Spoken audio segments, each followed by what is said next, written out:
ఈ పూలు చూసారా? బ్రైట్‌గా ఆరెంజ్ కలర్‌లో భలే బాగున్నాయి కదా! అందంగా నిండుగా ఉంటాయండి. వీటిని జినియా ఫ్లవర్స్ అంటారు. ఇది జినియా ప్లాంట్ అనమాట. నేను ఇవి 3 మొక్కలైతే తీసుకున్నాను ఒక 2, 3 నెలల క్రితం. సో, అవైతే మనకి మొగ్గలొచ్చేసి ఇప్పుడే పూలైతే విచ్చుకుంటున్నాయన్నమాట. చాలా అందంగా అయితే ఉంటాయండి ఈ పూలు. చాలా రంగుల్లో అయితే మనకి అమ్ముతారనమాట ఈ జినియా పూలు.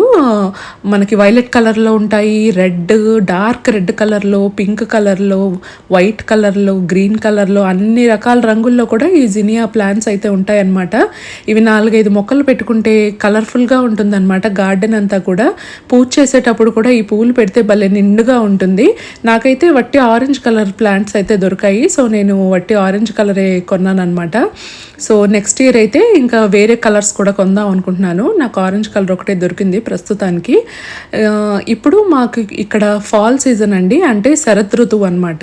సెప్టెంబర్ నుంచి నవంబర్ దాకా కూడా, అంటే సెప్టెంబర్ ఎండింగ్ నుంచి అక్టోబర్ ఇంకా నవంబర్ ఫాల్ సీజన్ అనమాట. దాని తర్వాత అయితే మనకి ఇక్కడ చలికాలం అయితే స్టార్ట్ అవుతుంది. ఇవాళ అయితే మేము లీడల్కి అయితే వచ్చామన్నమాట. ఇది ఒక లోకల్ స్టోర్. ఇక్కడ రొయ్యలు అయితే తీసుకుందామని వచ్చాము. ఇంకా కొన్ని చిన్న చిన్న వస్తువులు కూడా తీసుకోవాలని వచ్చాము. సో, ఇక్కడ చామంతి పూలు చూసారా? చామంతి పూలు మనకి అమ్ముతున్నారనమాట పాట్స్. ఇవి ఫాల్ సీజన్లో బాగా వస్తాయి అన్నమాట. ఈ చామంతి పూలు అన్నీ కూడా ఇక్కడ మనకి ఇంట్లో ఉన్న చామంతి మొక్కలు కూడా అప్పటి వరకు రాకుండా ఫాల్ సీజన్ స్టార్ట్ అయ్యాక బాగా విరబూస్తాయి అన్నమాట. మనకి మొక్క మొత్తం కూడా అలా బాగా విరబూసి వస్తాయి అన్నమాట పూలన్నీ కూడా. సో, ఇక్కడ చామంతి పూలని ఫాల్ సీజన్ ఫ్లవర్స్ అంటారు. అప్పుడే వస్తాయి అన్నమాట అవి. సో, ఇక్కడ లీడల్ లోపలికి అయితే వచ్చేసాము. లీడల్లో మనకి లోపలికి ఎంటర్ అవ్వగానే లెఫ్ట్ సైడ్ ఇలా ఫ్రెష్గా ప్రతిరోజు కూడా బేకరీ ఐటమ్స్ తయారు చేసి అమ్ముతూ ఉంటారు. మనకి ఇక్కడ తినే అన్ని రకాల బేకరీ ఐటమ్స్ కూడా ఈ సెక్షన్లో ఉంటుందన్నమాట. ఏ రోజుకి ఆ రోజు వాళ్ళు ఫ్రెష్గా అమ్ముతారు ఇక్కడ. ఆ రోజే వాళ్ళు మార్నింగ్ బేక్ చేసి ఇక్కడైతే పెడతారనమాట. కింద ఇలా కవర్స్ ఉంటాయి. ఆ కవర్ తీసుకుని మనకి ఇక్కడ పక్కన టిష్యూ పేపర్స్ ఉంటాయి అన్నమాట. ఆ టిష్యూ పేపర్ తీసుకుని అయితే మనం ఆ పర్టికులర్ మనకి ఏం కావాలో అది తీసుకుని ఆ కవర్లో అయితే వేసుకోవాలి. చేతితో అయితే ముట్టుకోకూడదు. ఇప్పుడు అక్కడ టిష్యూ పేపర్ లాగుతుంది చూసారా? సో, అది తీసుకుని దాంతో అయితే మనకు కావాల్సింది పట్టుకుని మనం కవర్లో వేసుకోవాలన్నమాట. ఇవి కొద్దిగా చౌకగా కూడా ఉంటాయి బేకరీ ఐటమ్స్ అన్నీ కూడా. ఇవన్నీ కూడా మోస్ట్లీ మనకి క్రొసాంట్స్, ఇంకా వెనీలా ట్విస్ట్ అని చిన్న చిన్న బుడ్డిగా ఉండే బన్స్ ఇలాంటివన్నీ కూడా అమ్ముతారనమాట. టేస్ట్ అయితే బాగుంటాయి. ఇంక ఇక్కడ చూడండి, ఇక్కడ కనిపించే ఈ నల్లటి కూరగాయలు ఏంటో చూసారా? మీరైతే కనిపెట్టలేరు దీన్ని. ఇవి టొమాటోలు అండి. చాలా వింతగా ఉన్నాయి కదా, మనకి నేరేడు పళ్ళలాగా ఉన్నాయి కదా ఆ టొమాటోలు. సో, ఇక్కడ వచ్చేసి ఉల్లిపాయలు అనమాట. ఇలా ఎల్బీ బ్యాగ్స్లో అమ్ముతారు. ఈ ఒక్క బ్యాగ్ వచ్చేసి 3 ఎల్బీస్ అనమాట. ఒక ఎల్బీ 450 గ్రాములు. 3 ఎల్బీ బ్యాగ్ అనమాట అది. సో, అదైతే ఒకటి తీసుకున్నాను. ఇంకా నెక్స్ట్ ఇది వచ్చేసి ఫ్రోజన్ సెక్షన్ అనమాట. మనకి మీట్ అంతా కూడా అమ్ముతారు. ఇక్కడ ఫిషెస్ చూపిస్తున్నాను చూడండి మీకు. ఇక్కడ ఫిషెస్ పైన కింద కూడా తోలంతా తీసేసి మధ్యలో ముళ్ళు తీసేసి ఇలా ముక్కలుగా అయితే అమ్ముతారనమాట. వీళ్ళు అలాగే తింటారు. ఇది వచ్చేసి మ్యారినేట్ చేసేసిన ఫిష్ ముక్క అనమాట. డైరెక్ట్గా వీళ్ళు దీన్ని తీసుకెళ్ళి ఓవెన్లో పెట్టేసుకుని బేక్ చేసుకుని అయితే తింటారనమాట. ఇక్కడ మీకు చూపిస్తున్న వచ్చేసి రొయ్యలండి. ఇవి ఉడకబెట్టిన రొయ్యలు, కుక్డ్ ష్రింప్ అనమాట. వైల్డ్ కాటన్ ఉంది చూసారా? వైల్డ్ కాటన్ ఉంటే సముద్రం రొయ్యలు అనమాట. ఫార్మ్ రైజ్డ్ అని అంటే మనకి చెరువులో పెంచిన రొయ్యలు, మందులు అవి వేసి పెంచినవి అనమాట. వైల్డ్ కాట్ అంటే మనకి సముద్రంలో పట్టుకున్న రొయ్యలు అనమాట. ఇవి ఇక్కడ అలా 2 ప్యాకెట్స్ మనకి డిఫరెంట్గా అమ్ముతారు. ఫార్మ్ రైజ్డ్ అని, వైల్డ్ కాట్ అని 2 రకాలు ఉంటాయి అనమాట. ఇవి కుక్డ్ అంటే ఉడకబెట్టిన రొయ్యలు. వీటిని ఇంకా ఎక్కువగా మనం ఫ్రై అది చేస్తే రబ్బర్ లాగా అయిపోతాయి అనమాట. అందుకే ఎక్కువ ఫ్రై చేయకూడదు. మామూలుగా మనకి పచ్చి రొయ్యలు కూడా అమ్ముతారు కానీ ఉడకపెట్టని రొయ్యలు, కానీ వైల్డ్ కాట్లో దొరకడం కొంచెం కష్టం. ఎప్పుడైనా దొరికినప్పుడు అవి కూడా తీసుకోవచ్చు, పచ్చి రొయ్యలు కూడా. సో, ఇక్కడ నేను మీకు చూపిస్తుంది కొంచెం పెద్ద సైజు రొయ్యలు అనమాట. ఇవి కూడా ఉడకబెట్టినవి. ఇవి వచ్చేసి పచ్చి రొయ్యలు అనమాట. కానీ ఇవి ఫార్మ్ రైజ్డ్ అంటే మనకి చెరువులో పెంచిన రొయ్యలు అనమాట. ఇవి తినకూడదు, వీటికి ఏంటంటో మందులు వేస్తారు. సో, మేము ఎప్పుడు కూడా వైల్డ్ కాటే తీసుకుంటాము. సో, ఇక్కడ అక్టోబర్ 31న హ్యాలోవీన్ ఉందన్నమాట. హ్యాలోవీన్ పండుగ. దానికోసం అయితే ఇలా చాక్లెట్స్ అమ్ముతున్నారు. పిల్లలందరూ కూడా వేషాలు వేసుకుని ఇళ్ళమ్మట వెళ్ళి ట్రిక్ ఆర్ ట్రీట్ అని అంటే వాళ్ళు చాక్లెట్స్ వాళ్ళకి వేస్తారనమాట బాస్కెట్లో. సో, అందరూ కూడా అలా చాక్లెట్ ప్యాకెట్స్ కొనుక్కుని అయితే పెట్టుకుంటారు ఇంట్లో పిల్లలు వచ్చినప్పుడు ఇవ్వడానికి. ఇదంతా కూడా సాసుల సెక్షన్ అండి. రకరకాల సాసులు ఉన్నాయి చూసారా? వీళ్ళు ఇక్కడ చికెన్ మ్యారినేషన్లో కానీ బీఫ్, పోర్క్ ఇలాంటి మ్యారినేషన్స్లో ఇలాంటి సాసెస్ వాడుతూ ఉంటారు. ఇంకా హ్యాలోవిన్కి ప్రతి ఒక్కళ్ళు కూడా ఇలా పెద్ద సైజు గుమ్మడికాయల్ని ఇంటి ముందు అలంకరించుకుంటారనమాట. కంపల్సరీగా అమెరికన్స్ అందరూ కూడా ఇలా గుమ్మడికాయలు పెట్టుకుంటారు ఇంటి ముందు. ఇవి చూడండి మీకు కనిపిస్తున్నాయో లేదో, చాలా పెద్ద సైజులో ఉంటాయి అనమాట. అవి మోయలేం మనం, అంత బరువుగా ఉంటాయి. మీకు కెమెరాలో కొంచెం చిన్నగా కనిపిస్తున్నాయి కానీ లైవ్లో అయితే చాలా పెద్దగా ఉంటాయి అనమాట. సో అదొచ్చేసి ఉప్పు తీసుకున్నాను నేను, అయోడైజ్డ్ సాల్ట్. ఇదంతా కూడా ఉప్పు, ఇంకా బేకింగ్ పౌడర్, వెనీలా ఎసెన్స్ ఇలాంటివన్నీ దొరికే లైన్ అనమాట. సో ఇది వచ్చేసి మన నెయ్యి అండి. నెయ్యి కూడా చాలా ఎక్కువ రేట్ ఉంటుంది ఇక్కడ. $7.50 ఉందన్నమాట 300 గ్రాముల నెయ్యి. ఇవి పూల బొకేలండి. పూజ అలాంటివి ఉంటే ఇంట్లో పూల మొక్కలు లేని వాళ్ళు ఇక్కడ ఈ బొకే కొనుక్కుంటూ ఉంటారు. $5 నుంచి స్టార్ట్ చేసి మనకి $14, $15, $20 దాకా కూడా ఉంటుందన్నమాట ఒక్కొక్క బొకే. సో ఇంకా మేము ఇక్కడ ఫైనల్గా అయితే బిల్ వేసుకుంటున్నాము. సో ఇక్కడ ఎవరి బిల్ వాళ్ళే వేసుకోవచ్చు, సెల్ఫ్ చెక్అవుట్ ఉంటుంది. ఇంకా మనకి మామూలుగా వేరే మనిషి కూడా బిల్ వేసేవి కూడా ఉంటాయి అన్నమాట లైన్స్. మేమైతే ఇక్కడ సెల్ఫ్ చెక్అవుట్ అయితే చేస్తున్నాము. మనం అక్కడ మన ఫోన్ నెంబర్ ఎంటర్ చేసేసాక నేను ఇప్పుడు అక్కడ మనకి ఉంటుందన్నమాట, బొమ్మలు అవి ఉంటాయి. మనం ఏం కొనుక్కున్నామో, అవి ఎంత క్వాంటిటీ కొన్నామో ఆ బొమ్మల మీద ట్యాప్ చేసేసి ఫినిష్ అన్న బటన్ నొక్కేస్తే అది స్కాన్ అయిపోతుంది అనమాట ప్రోడక్ట్. సో మనం అలా స్కాన్ చేసేసుకుని తర్వాత మనం కార్డ్ ఇన్సర్ట్ చేస్తే బిల్ పే చేసేయచ్చు అనమాట. కింద మనకి రిసిప్ట్ వచ్చేసేస్తుంది. సో ఇక్కడ చూసారా, ఈ స్టోర్లో అమ్మే కూరగాయల బొమ్మలన్నీ కూడా అలా మనకి డిస్ప్లేలో చూపిస్తుంది అనమాట. అది మనం దాని మీద ప్రెస్ చేసి ట్యాప్ చేసి మనం ఏమేమి కొనుక్కున్నామో అవి ట్యాప్ చేస్తే అది బిల్ మనకి ఆటోమేటిక్గా జనరేట్ అయిపోతుంది అనమాట. కొన్నిటికైతే బార్ కోడ్స్ ఉంటాయి, ఇలాంటి రొయ్యలు, ఆనియన్స్ ఇలాంటి వాటికి. సో అవి బార్ కోడ్ స్కాన్ చేస్తే సరిపోతుంది. లేకపోతే టొమాటోలు, కొన్ని వెజిటేబుల్స్ ఉంటాయి కదా, క్యాబేజ్ ఇలాంటి వాటన్నింటికి కూడా బార్ కోడ్స్ ఉండవు కాబట్టి వాటిని అక్కడ బొమ్మలు ట్యాప్ చేస్తే సరిపోతుంది అనమాట. సో నెక్స్ట్ అయితే కింద అక్కడ రిసిప్ట్ వచ్చింది చూసారా, అది తీసేసుకుని మేమైతే రిటర్న్ బయలుదేరాము. మేము ఈ లీడల్కి మోస్ట్లీ అందరూ కూడా ఇలా ఏదైనా అప్పటికప్పుడు కూరగాయలు కానీ ఇలాంటివి ఏదైనా రొయ్యలు కానీ ఇలాంటివి ఏమైనా చిన్న చిన్నవి కావాలనుకున్నప్పుడు లీడల్కి వస్తూ ఉంటారనమాట. అందరూ కొంచెం దగ్గరగా ఉంటుంది ఈ స్టోర్ అయితే. మిగతావన్నీ కూడా మేము ఉండే ప్లేస్కి కొద్దిగా దూరంగా ఉన్నాయన్నమాట. వాల్మార్ట్ కానీ ఇంకా మిగతా స్టోర్స్ అన్నీ కూడా, హ్యారిస్ థియేటర్, ఇలా రకరకాల స్టోర్స్ అయితే ఉంటాయి. అవన్నీ కూడా కొద్దిగా దూరంగా ఉంటాయి. లీడల్ అయితే అందరికీ కూడా మనకి మన కమ్యూనిటీలో కొద్దిగా దగ్గరగా ఉంటుందని లీడలే ప్రిఫర్ చేస్తాము. సో నెక్స్ట్ ఇక్కడ మేమైతే ఇంకా ఇంటికి బయలుదేరడానికి కార్ దగ్గరికి అయితే వచ్చేసాము. సో ఇక్కడ నేను ట్రంక్ ఓపెన్ చేసేసి ఈ కొన్న వెజిటేబుల్స్ ఇవన్నీ కూడా లోపల పెట్టేస్తున్నాను. ఈ లీడల్లో ఏంటంటే మనకి కవర్ ఏమి ఇవ్వరు. సో మనకి ఇండియాలో డీమార్ట్లో ఎలాగ కవర్ ఇవ్వరు, ఇక్కడ కవర్స్ అమ్ముతారు అనుకుంటా, నేను ఎప్పుడు గమనించలేదు, బట్ చాలా కాస్ట్ ఉంటాయి. సో కవర్స్ ఏమి ఇవ్వరు అనమాట. మిగతా వాల్మార్ట్ ఇంకా అన్ని సూపర్ మార్కెట్స్లో కవర్స్ ఇస్తారు, కానీ లీడల్ ఇంకా ఆల్డీ అని ఉంది. సో ఆ రెండింటికి అయితే మనకి కవర్స్ ఇవ్వరు అనమాట. సో కొనుక్కున్నవన్నీ మేము అలా ట్రంక్లో పెట్టేసేసి ఇప్పుడు కార్ట్ అక్కడ పెట్టేసేసి ఇంటికైతే రిటర్న్ బయలుదేరాము. లీడల్కి వచ్చేసి మేము సాయంత్రం వెళ్ళామన్నమాట. డిన్నర్లో దోసకాయ రొయ్యలు వండుదాం అనేసి రొయ్యలు అయితే తీసుకుందామని అయితే లీడల్కి వచ్చాము. ఇక్కడ సాయంత్రం పూట ట్రాఫిక్ ఎక్కువగా ఉంటుందండి. 5 నుంచి 7 వరకు మనకి బాగా ఎక్కువగా ఉంటుందన్నమాట ట్రాఫిక్. ఎందుకంటే అప్పుడే అందరూ కూడా ఇళ్ళకి చేరుకునే టైం అనమాట. 5 ఆ టైంలో అయితే బాగా ఉంటారు. ఇంకా మనకి 2:30, 3 ఆ టైంలో ఏమో స్కూల్ బస్సెస్ బాగా ఎక్కువగా ఉంటాయి అన్నమాట. అప్పుడు స్కూల్లో పిల్లలు ఆ ట్రాఫిక్ బాగా ఎక్కువగా ఉంటుంది. అది దాటాక మనకి 5 నుంచి ఆ టైంలో ఆఫీసెస్ అన్నీ అయిపోయి అలా ఇంటికి వెళ్ళే వాళ్ళు ఎక్కువ మంది ఉంటారనమాట. సో మేమైతే ఇప్పుడు లీడల్లో రొయ్యలు అవి తీసేసుకుని ఇంటికైతే బయలుదేరాము. సో ఈ వీడియో వచ్చేసి మా పాప తీసిందనమాట. సో ఇప్పుడు ఇంటికైతే వచ్చేసాము. నెక్స్ట్ ఇక్కడ నేను రొయ్యల కోసం అయితే దోసకాయ రొయ్యలు వండడానికైతే ఇక్కడ మసాలాలు అవి నూరుతున్నాను అనమాట. సో ఫస్ట్ హోల్ గరం మసాలాలన్నీ కూడా నేను రోట్లో వేసేసుకున్నాను. ఇలాచి 3 నుంచి 4 లవంగాలు, ఒక చిన్న దాల్చిన చెక్క, కొద్దిగా అల్లము, ఇంకా వెల్లుల్లి అయితే వేసుకుని నేనైతే ఇక్కడ నూరుకుంటున్నాను అనమాట. ఈ దోసకాయ రొయ్యలకి ఇలా మసాలా వేసుకుంటే బాగుంటుంది, అప్పటికప్పుడు నూరు వేసుకుంటే ఇంకా బాగుంటుంది.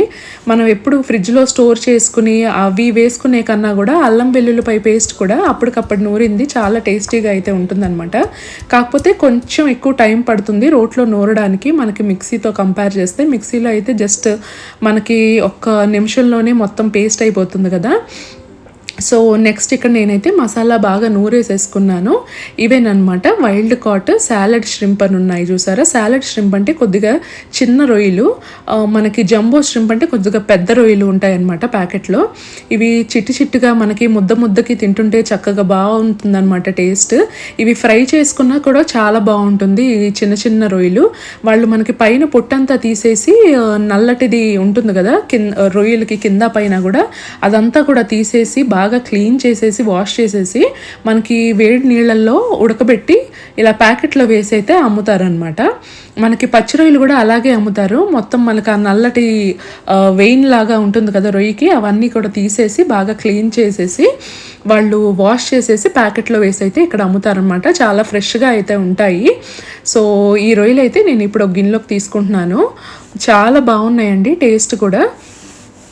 సో ఈ రొయ్యలన్నీ ఒక గిన్నెలో వేసేసుకుని కొద్దిగా వాటర్ వేసి కాసేపు పక్కన పెట్టేశాను. ఎందుకంటే అవి ఫ్రిడ్జ్లో నుంచి వచ్చాయి కదా, కొంచెం చల్లగా ఉంటుంది కాబట్టి కొద్దిగా రూమ్ టెంపరేచర్ రావాలని కొద్దిగా వాటర్ వేసి అలా పక్కన పెట్టేశాను. వాష్ చేసేసి తర్వాత కూరలో అయితే వేసుకోవచ్చు. నేను ఇక్కడ ఒక బాణలు పెట్టేసి ఇప్పుడు దోసకాయ రొయ్యల కోసం తగినంత ఆయిల్ అయితే యాడ్ చేసుకున్నాను. దాంట్లో ఇప్పుడు ఆయిల్ బాగా కాగాక దాంట్లో సన్నగా తరిగిన ఉల్లిపాయ ఇంకా ఒక 3 నుంచి 4 పచ్చిమిర్చి అయితే వేసుకున్నాను. ఈ ఉల్లిపాయ ఇంకా పచ్చిమిర్చి కూడా మనకి చక్కగా మెత్తగా మగ్గాక తర్వాత నేను ఈ రొయ్యలు అయితే యాడ్ చేసి మసాలాలన్నీ వేసి కూడా ఫ్రై చేసేస్తాను.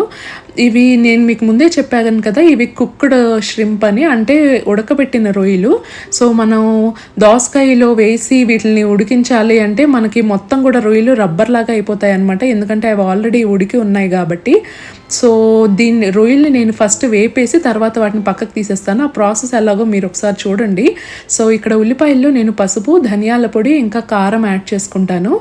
ఇంకా నేను నూరుకున్నాను కదా మసాలా, అవి కూడా వేస్తాను. వేసి మొత్తాన్ని కూడా ఒకసారి పచ్చివాసన అంతా పోయేంత వరకు చక్కగా వేయించుకున్నాక ఇప్పుడు దీనిలో బాగా వాష్ చేసేసి పక్కన పెట్టేసుకున్నాను కదా రొయ్యలు, అవి కూడా యాడ్ చేసుకుంటాను. సో ఇక్కడ నేను ఇందాక నూరుకున్న గరం మసాలా అయితే వేస్తున్నాను అనమాట. అల్లం, వెల్లుల్లి ఇంకా హోల్ గరం మసాలా దినుసులు నూరాను కదా, సో అదైతే ఈ ఉల్లిపాయ పచ్చిమిర్చి మిశ్రమంలో అయితే యాడ్ చేసుకుని ఒకసారి గరిటతో బాగా కలిపేసేసుకుని అల్లం వెల్లుల్లి మనకి పచ్చివాసన పోయేంత వరకు మూత పెట్టేసుకుని కాసేపు మగ్గించుకోవాలి. అలా చేయడం వల్ల అల్లం వెల్లుల్లి పచ్చివాసన అంతా కూడా పోతుంది. ఇప్పుడు ఈ రోట్లో మనకి కొంచెం మిగిలిపోతుంది కదా మసాలా, దాంట్లో వాటర్ వేసేసి నేను ఆ వాటర్ అంతా కూడా నేను కూర ఉడకడానికి వాడతాను వేస్ట్ చేయకుండా. సో ఇవైతే పక్కన పెట్టేసేద్దాము. నెక్స్ట్ మనకి ఇక్కడ మసాలాలన్నీ కూడా బాగా వేగిపోయాయి. ఇప్పుడు నేను ఇక్కడ వాటర్లో వేసి పెట్టాను కదా రొయ్యల్ని, వాటిని ఒకసారి బాగా వాష్ చేసేసి ఈ మసాలాల్లో అయితే యాడ్ చేసుకుని మనం జస్ట్ 5 to 10 minutes 10 minutes కూడా కాదండి, జస్ట్ 5 minutes అలా ఫ్రై చేసేసి రొయ్యలకి ఆ మసాలా అంతా కూడా పట్టేటట్టు ఒక్కసారి ఒక 5 minutes ఫ్రై చేసేసి తీసేసుకోవాలండి పక్కకి. లేకపోతే కొద్దిగా మనం ఎక్కువసేపు ఉంచామా ఇంకా అవి రబ్బర్ లాగా తయారైపోతాయి అనమాట. సో నేను ఇక్కడ మసాలాలన్నీ కూడా రొయ్యలకు పట్టేంత వరకు చక్కగా ఒకసారి అయితే ఫ్రై చేస్తున్నాను. నేను ఇక్కడ ముందు కారం యాడ్ చేయలేదు, సో నెక్స్ట్ అయితే ఇక్కడ నేను కారం కూడా యాడ్ చేస్తాను. రొయ్యలకి ఆ ఫ్లేవర్ అంతా కూడా చక్కగా పడుతుందన్నమాట. తర్వాత వాటిని తీసి పక్కన పెట్టేస్తాను. మనకి పచ్చి రొయ్యలు అయితే డైరెక్ట్గా ఇలా మనం మసాలాలు యాడ్ చేసి రొయ్యలు దాంట్లో మసాలాలో వేగాక తర్వాత దోసకాయలు వేసేసి దోసకాయలు రొయ్యలు ఒకేసారి మగ్గించేసేసుకోవచ్చు, బాగుంటుంది అది అలా చేస్తే. బట్ ఇవి ఉడికిన రొయ్యలు కాబట్టి నేనైతే ముందు ఇలా ఫ్రై చేసేసి తీసి పక్కన అయితే పెట్టేసుకుంటాను అనమాట. సో ఇందులో నేను ఇప్పుడు కారం కూడా యాడ్ చేసుకున్నాను. మొత్తం ఒకసారి బాగా హై ఫ్లేమ్లో అయితే నేను ఫ్రై చేసేసుకుంటున్నాను. సిమ్లో అయితే పెట్టకూడదు, హై ఫ్లేమ్లో టకటక ఒక 5 నిమిషాల పాటు అయితే ఫ్రై చేస్తున్నాను. దీని రొయ్యలంతటికి ఇంకా దోసకాయకి సరిపడా ఉప్పు కూడా నేను ఇప్పుడే యాడ్ చేసేస్తున్నాను. నేను దోసకాయలకి సరిపడా మసాలాలు, కారం అన్నీ కూడా ఈ రొయ్యల్లోనే వేసేసాను అనమాట. సో మనం ఇంకా దోసకాయలకి సపరేట్గా ఇంకా ఏం వేయనవసరం లేదు. ఇప్పుడు ఇవి తీసేసి పక్కన పెట్టేసేసుకున్నాక చూడండి ఇలా చక్కగా మనకి హై ఫ్లేమ్లో ఒక 5 నిమిషాలు ఫ్రై అయితే మసాలాలన్నీ కూడా రొయ్యలకి బాగా పట్టి ఇప్పుడు కరెక్ట్గా ఉంది కదా. ఇప్పుడు దీన్ని అయితే ఇంకా మనం పక్కన పెట్టేసేసుకోవచ్చు. ఇప్పుడు ఇదే బాణల్లో నేనైతే సన్నగా తరుక్కున్న దోసకాయలు అయితే యాడ్ చేసుకుంటాను.